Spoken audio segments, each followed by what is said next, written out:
Après une nouvelle journée d'affrontements, le calme semblait revenu lundi soir à Mutao, dans l'est de la République démocratique du Congo.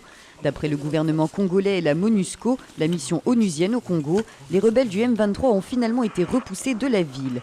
Depuis, les casques bleus ont renforcé leur position derrière l'armée congolaise pour empêcher que les combats ne s'étendent plus au sud. Cela faisait 9 mois que les affrontements entre l'armée congolaise et les rebelles n'avaient pas été aussi intenses. D'après le porte-parole du gouvernement congolais, ils auraient fait 130 morts en 24 heures, dont 120 rebelles, un bilan qu'aucune autre source ne vient confirmer. Ces nouveaux affrontements ont éclaté dimanche en début d'après-midi à une douzaine de kilomètres seulement de Goma. Les forces armées congolaises et les rebelles s'accusent mutuellement d'avoir déclenché les hostilités. Mais d'après la MONUSCO, le M23 avait renforcé ses positions autour de la ville à l'aide d'artillerie lourde et d'un blindé. Ces violences interviennent alors que le déploiement de la nouvelle brigade d'intervention de l'ONU vient tout juste de débuter. Cette brigade est chargée de lutter contre les groupes armés qui opèrent dans la région du Nord Kivu. Elle dispose d'un mandat plus offensif que celui de la MONUSCO, mais elle ne devrait pas intervenir militairement tant que la ville de Goma, la capitale régionale, n'est pas directement touchée par les combats.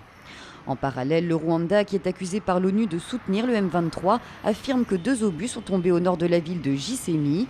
Kigali accuse les forces armées congolaises et la MONUSCO d'avoir délibérément bombardé son territoire et parle d'un acte de provocation délibéré. Dans ce contexte, la reprise des pourparlers de Kampala semble compromise. Le mouvement rebelle a cependant réaffirmé lundi sa volonté de reprendre le dialogue avec Kinshasa, seul moyen, selon lui, de résoudre les causes profondes du conflit.